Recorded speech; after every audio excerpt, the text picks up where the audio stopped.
Сайн бацхан уу ингээд 19 оныхоо задгаалаа буюу 2-1-ээс 2-4 хүртэл сүүлийн даалгавруудаа хамтдаа ажиллацгаая. За 2-1 хүний өвдөгний рефлекс үйлийг 6-аар илэрхийлжээ. За рефлекст оролцож байгаа мэдрэлийн тогтолцооны хэсгүүдийг 1-6 тайлбартай буюу ASF-тэй зөв харгалзуулна гэсэн байна.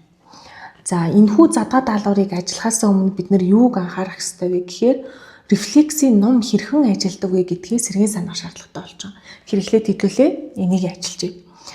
За гаднаас ямарваа нэгэн цочрол буюу одоо тэр нь цохилт байж болно, эсвэл халуун байна уу, даралт байна уу, температур байна уу, тодорхой хэмжээний өөрчлөлтүүд нөлөөлөх нь цочрогч хүчин зүйлүүд маань нөлөөлөх нь. За энэхүү цочролыг хүлээн авах эрхтэн маань хүлээж аавна. Өөрөөр хэлбэл энэ хурууны үзүүрт манай рецепторууд байна буюу эсийн хүлээн аврууд маань байна гэсэн. За хүлээж авсан тэрхүү одоо цочролыг мэдрэлийн импульс рүү шилжүүлээд за энд харагдаж байгаа ноо өнгөөр дүрслэгдсэн мэдрэхүйн нейроны тусламжтай за төвийн тогтолцоо руу мэдээллийг дамжуулж өгнө. За ингээд бидний мэдрэхүйн нейрон болон хөдөлгөөний нейроныг холбосон 6 дугаараар завсрын нейрон маань орж ирж байна. За төв мэдрэлийн тогтолцоо буюу тарих нугасанд бидний мэдээлэл ерөөхдөө боловсрлоо. Мэдээлэл боловсрсны дараа командыг хөдөлгөөний нейроны тусламжтайгаар буюу энэ 9 дугаартаа орж ирж байна. Хүлээн одоо авч тэр ажиллах үүрэг бүхийг гүйцэтгэгч эрхтэн одоо эффектор руу дамжуулж өгдөг. За ийхүү эффектор хүлээж авсан одоо тэр мэдээллийнхээ давуу тийм ээ одоо над гараа лаанаас холдуулаарай халуун шүү аюултай шүү гэдэг мэдээллийг хүлээж авч байгаа учраас цочролын дагуу булчин маань ерөөхдөө бол агших сулрах байдлаар хөдөлгөөн хийж одоо гараа бултуулах ч юм уу иймэрхүү байдлаар хариу үйлдэл үзүүлдэг. За энэ дээр анхаарах зүйл нь болохоор зэрэг энэ эффектор эрхтэн нэг бол булчин байх нь нэг бол бидний булчирхай байна. За жишээлх юм бол нэг гунигтай кино үзчихийла тэгэхээр кино үзнэ гэдэг нь бид нар нөгөө одоо харааны рецепторуудаар тэрхүүд одоо тохиог хүлээж авна.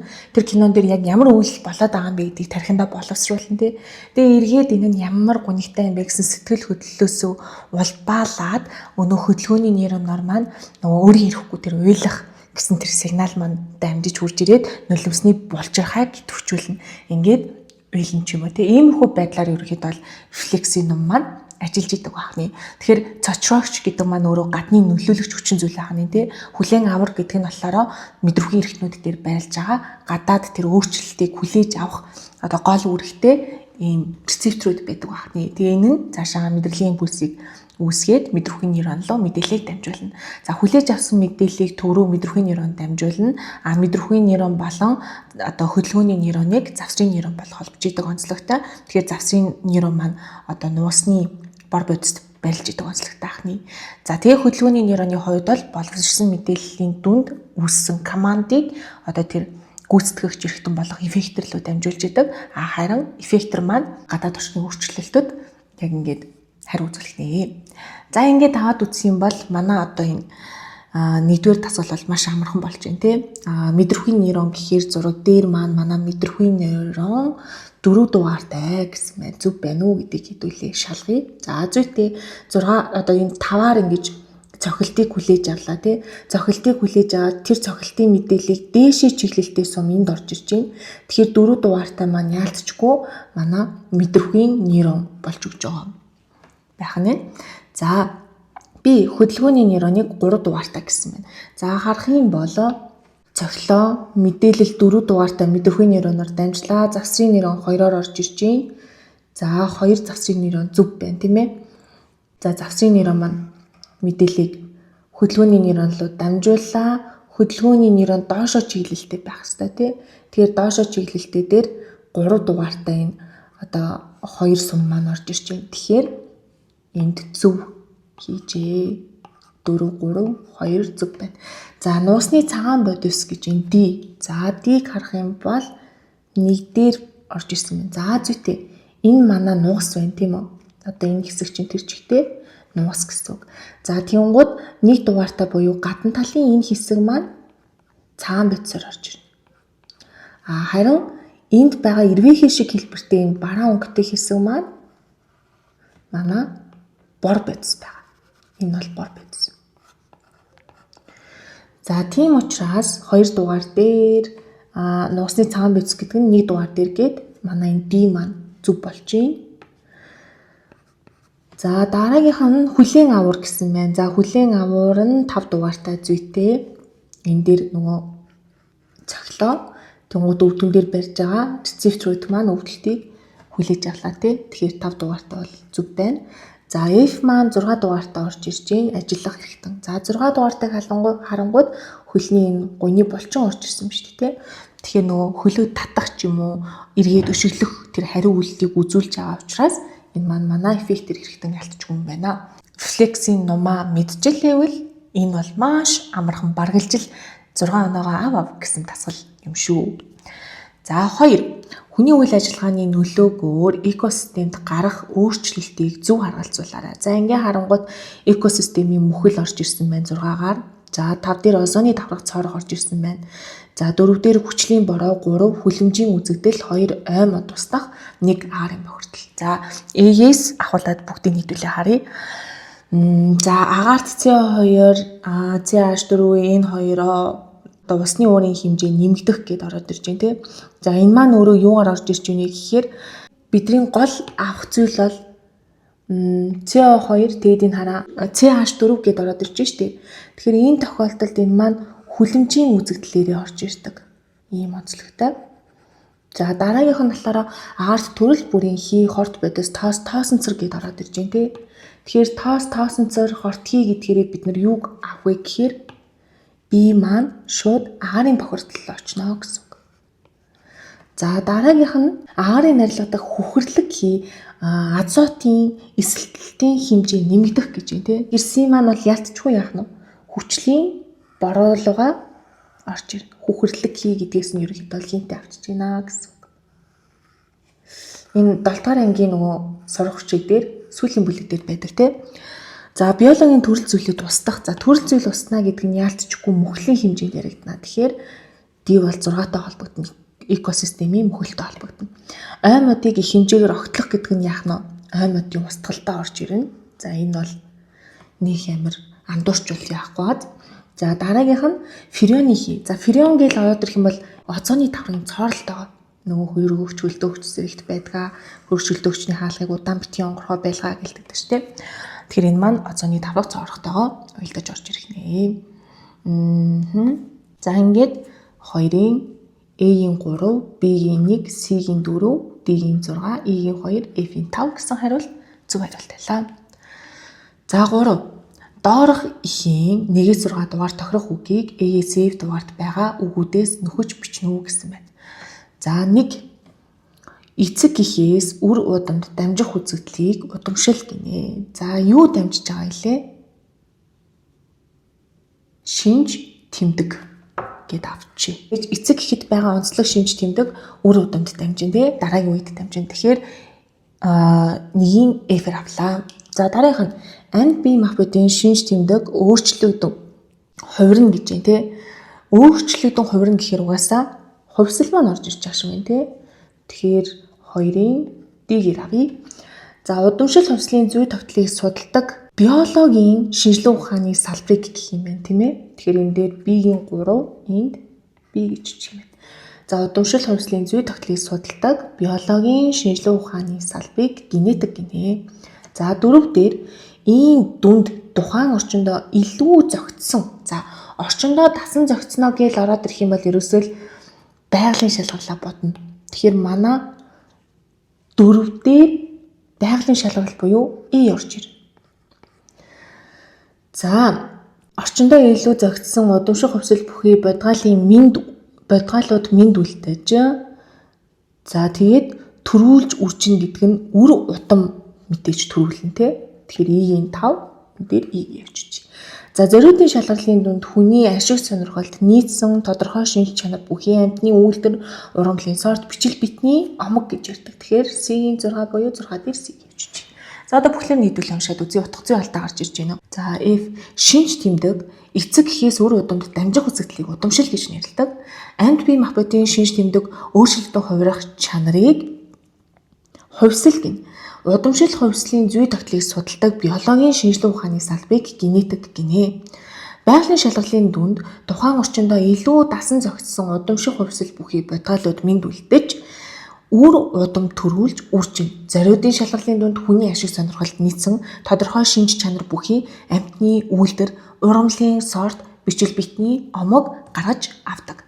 За утга зүйн алдаа гарч ирэхгүй байна. Тэгэхээр 3 зүг хэлээ. За энэ дээр гоё стикер өгнө. Nice. За дараагийнхын хэдүүлээ. Ачлаа. 4. За 2-ын 4 гэсэн үг. За ургамлын усны зөөвөрлөлтөд оролцдог хэсгүүдийг 1-6-аар за тохирох үйл явцыг ESF-ийн ингээд зөв холбоорой гэсэн байна. За эхлээд хэдүүлээ бүтцээ сайхан ярьчул зүгээр юм болов. За энд хамгийн дээр байгаа энэ нэмгэн давхар байгаа шүү дээ тий. Энэ давхар. За энэ давхар бол кутикулаар орж ирнэ. Тэгэхээр ургамалд кутикул ямар үүрэгтэй вэ гэхээр тухайн ургамлыг хамгаалах үүргийг гүйцэтгэдэг. Кутикул. Усаа алдахаас хамгаална, эсвэл гаднаас янз бүрийн өвчин үүсгэж халтаж орж ирэхээс хамгаална гэх мэтчлэн. За дараагийн онцлог бүтцэн талаараа зэрэг энд байгаа за тунгалаг өнгөтэй гэдэг болохоор багш нь цэнхэр өнгөөр тодруулчихъя. За энэ нэгний эсүүд бол дээд эпидермис. За тэгвэл энэ доор байгаа нь мэдээж доод эпидермисээр орж ирнэ. Тэгэхээр энэ дээр багш нь эпидермис гэвчиж. За бас л ингээд хамгаалах үүрэгтэй бүрхүүл байгаа. Гэхдээ онцлог нь эпидермис эсүүд маань хлоропластгүй гэж явдаг тий. Хлоропластгүй. Яа тэгэхээр хааштай би ингээд төрөлжөөгүй одоо энэ одоо фотосинтез явуулах нь миний ажил биш юм чинь хийж чадах нь хий буюу данан эдүүдэд гэрлийг нарны гэрлийг ямар ч саадбартаагүйгээр дамжуулж өгөх үүрэгтэй. Тийм болохоор бүтцийн хувьд ч гэсэндээ цохилдоод хлоропластик болсон гэж ойлгож байна. За дараагийнх нь ургамлын одоо хооллолтын хамгийн гол хэсэг ерөөхдөө навчны доторх багнан эдүүд маань орж ирнэ. За энэ ногоон хэсэг бол манай фотосинтезийн гол процессыг явуулдаг багнан эдүүд. За яг энэ зохилдолгоонууд 7 илүү 8 дээр орж ирдэг санаж байна. Багнан бараг 7 хаа та. Эд. За багнан эдийн хувьд мэдээж те за тухайн нэгж талбайд олон эс байхын тулд тэгээд нарны тэр гэрлийн тусгалыг тийм ээ одоо чанартай ингэж нэвтрүүлж оруулахын тулд тухайн энэ багнан эсүүд маань багнан хэлбэртэй болсон байдаг онцлогтой. За дараагийнх нь шараар тодорхойлчихнаа. Энд байгаа хөвсгөр хэсгүүд. Анзаарах юм бол манай энэ хөвсгөр хэсэг маань зай завсар ихтэй байгаа. Энэ агаарын хөндий харагдаж байгаа жишээтэй. Тэгэхээр энэ маань өөрөө хөвсгөр эд байна гэсэн үг. Хөвсгөр эд. Тэгэхээр янз бүрийн молекулууд маань наашаа цаашаа зөөвөрлөгдөх юм шүү дээ. Дамжуулах багцаас багнан эд лүү багнан эдээсээ дамжуулах багц лүү эсвэл багнан эдээсээ одоо агаарын хийлүү тэгээд амсрын эсээр одоо усны маань ялгарах ч юм уу те эсвэл хүчил төрөгч маань ялгарх ч юм уу. Иймэрхүү байдлаар ерөнхийдөө молекулуудын шилжилт хөдөлгөөн явагдаж идэг учраас хөвсгөр буюу эс хоорондын зай завсар ихтэй байдаг. За дараагийн хэсэг нь болохоор зэрэг энд харагдаж байгаа онцлог эс. За энийг улаанаар тэмдэглэж тийм үү? Энэ хэсэг. За энэ хэсэг бол яалтчгүй манай амсрын эс орж ирж байна. За амсрын эс маань нэгдэж харагдах үүрэгтэй. Энүүгээр ерөөсөө нэгдүгээрт усны ууршилт буюу транспирац явагдана тий. За хоёрдугаарт хий солилцоо явагдаж идэг онцлогтой. Өөрөөр хэлэх юм бол агаараас CO2-ыг аваад буцаад хүчил төрөгчийг ил оруулдаг гэсэн үг. За төвд байгаа энэ хэсэг бол манай дамжуулах багц харагдаж байна. Дамжуулах багц. За дамжуулах багц дээр хэдүүлээ нэг кислен болон флайм бас бүртнэ гэдэг ерөнхий зарчмаа авах нь шүү дээ. Тэгээд энэ дундлын хэмжээг харах юм бол энэ том гуурсуудтай нь киселин байгаа. Угаасаа навчин дээр дээдлэн киселин байж таарна тий. Гэтэ яг зүйлээсээ хамаарат ч юм уу эсвэл зургийг яаж барилуулснаас хамаарат яг тэр нь гэж хэлэхэд бол жоохон төвөгтэйдэг. Тийм учраас шууд хэмжээгээр нь том хэмжээтэй ийм гуурсуудтай байх юм бол тэр нь киселин. Үл ялэг жижиг юм шиг үү барилттай нь фло юм байна гэж ойлгож байна. За дараагийн зургийн талаараа зэрэг энд яг ийм одоо зурглалтай бол энэ маань ерөөхдөө бол трахеиг харуулсан гэдэг, өөрөөр хэлбэл кислемийг ч харуулсан байна гэсэн үг. За тэгээд энд үндэс харагдаж байна. Энэ бол манай үндэсний үсэн цэрэгс байна тий. За энд хөрс харагдаж байна. За тэгээд ерөөхдөө бол хөрс болж ирж байна гэдэг нь өөрөө усыг шимэгдүүл сорж авна гэдгийг чинь илэрхийлж байна гэсэн үг байна тий. За дээр нь хэдүүлээ хариултуудаа шууд бичээд явчих да. Илүүд бол ус уур хэлбэр эс хоорондын зайд уурших гэж юм тий. Энэ бол эс хоорондын зайлан ууршиж байгаа учраас 5 дугаартай хэсэг маань орж ирж байна. За Э-ийн 5 гэд авчи. За дараагийнх нь B кислемийн хоолоогоор дамжиж навчинд хүрсэн ус фотосинтезэд хэрэглэгдэх гэж байна. За фотосинтезэд хэрэглэгдэх гэдэг нь өөрөө яах нь 4-өөр орж ирнэ. Яагаад гэхээр хардаа кислемээр дамжсан ус гэж штэ. Одоо энд үндсээр сорлоо. Энд кислемээр ингээ 3-аар дамжиж байгаа байхгүй юу? Тэнгуутаа энэ яг хэдүүлэнгийн саяны хэлсэн энэ кислемийн энэ том диаметртэй байдаг шүү гэсэн эсүүдээр гарч ирээд тэгээ багнан идлүү 4 заасан байгаа байхгүй. Тийм болохоор бид нэр биг 4 байна гэдгийг мэдчихэж байна. За C транспирацийн улмаас кислемийн хоолоогоор ус дээшээ чиглэлдээ дамжих гэж байна. Тэгэхээр дээшээ чиглэлдээ дамжна гэдэг нь угаасаа манай 3 дугаардаар орж ирж байгаа. Тэгэхээр C-ийн 3 болж таа. За D дээр ус навчны амсраар диффузлэгдэн гадагшлах гэж байна. Тэгэхээр ус гадагшилж байгаа тохиолдолд энд ерөөсөө ганц л юугаар зураглагдсан ба 6-гийн амсын эснэгдээд гадагшаага гарч байгаа процесс. Тийм болохоор энэ дээр агшин D-г 6-гаар авлаа. За дараагийнх нь ус хөрснөөс үндэсний үсэнцгийн эс рүү осмосоор сорогдсон орох гэж байна. Тэгэхээр яг хөрснөөс сорогдож орж байгаа дүрслэл маань энд харагдаж байгааз 1 дугаартай бол хөрснөөс яг ингээ үсэнцэр рүү орж ирж шít. Тэгэхээр манай E бол 1 болж байна. За F таарч гинөө харъя. Ус апопласт болон симпласт замаар паренхим эсүүдээр хөндлөн дамжиж кислемийн холоод орно. Үндэсний үсэнцрээр дамжлаа тий. Тэгээд цаашаагаа ерөнхийдөө бол Каспарын бүсээ ингээд нэвтрлээ. Ингээд кислем рүү орохын тулд энэ паренхим эдүүдээр дамжна. Ингэхдээ апопласт болон симпластын замаар дамжин гэдэг нь яалтчгүй 2 дугаартаагаар орж ирж байна тий. Тэгэхээр F-ийн 2 боллоо. За эндээс хэдүүлээ дэлгэрүүлж одоо харах ёстой зүйл апопласт болон симпласт одоо дамжилтыг хооронд нь ялгах байгаа. Тэгэхээр ямар ялгаа орж ирдэг вэ гэхээр одоо энэ зурган дээр тод харагдах нь апопласт гэдэг маань за энэ дээр үл ялэг башин 0305 болгож. За апопласт тийм ээ. За энэ бол тухайн одоо урамлын одоо эсээр ус дамжих та эсийн хооронд дамжна гэсэн үг байхгүй юу? За өөрөөр хэлэх юм бол одоо энэ үнгээр ингэж дамжиж байгаа хэсэг чинь орж ирднэ гэсэн үг апопласт. Мембраныг нэвтрэхгүй ерөөсөө л эс хоорондын тэр завсар цагаар л ороод ийнэ гэсэн үг. За одоо тэгвэл симпласт нь яадаг вэ? Энэ нь одоо ус маань эсийн дотор цитоплазмаар дамжин явна гэсэн үг. Цитоплазмаар дамжин явна. Тэгэхээр манай энэ шугам маань симпластыг харуулж өгч гинэ гэсэн үг шүү. Тэгэхээр ус болон эрдэс бодис маань 2 төрлийн замаар явна шүү дээ. Апопласт болон симпласт гэсэн замаар явах нэ. Тэгэхээр апопластаар дамжиж байгаа ус маань нөгөө Каспарын бүс рүү ирээд цаашаагаа нөгөө кислем рүү орохдоо заавал симпласт замаар буюу эсийн дотор симпласт руу урваад тэгээд тэрнээс цаашаа апопласт болон симпластаар кислем рүү чинь ус маань ороод тэгээд одоо нөгөө босож чиглэлтэй холын зөвлөлт маань газрын дэд хэсэг рүү зөөгдөж явна гэсэн үг хаана шүү дээ. Тэгээд цаашдаа усыг авч байгаа шалтгаан нь ерөөсөө нөгөө гэрлийн шатны урвал маань яригдана гэж ойлгож байна.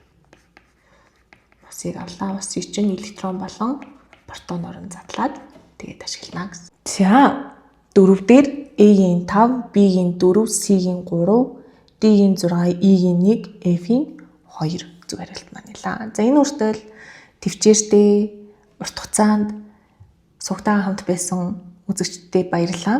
Тэгээд дараагийн удаад хэдэн оны ямар материал дээр ажилламаар байна вэ? Тэргээ зүтгэлээ үлдээгээрэй. Бай бүгдэнд амжилт.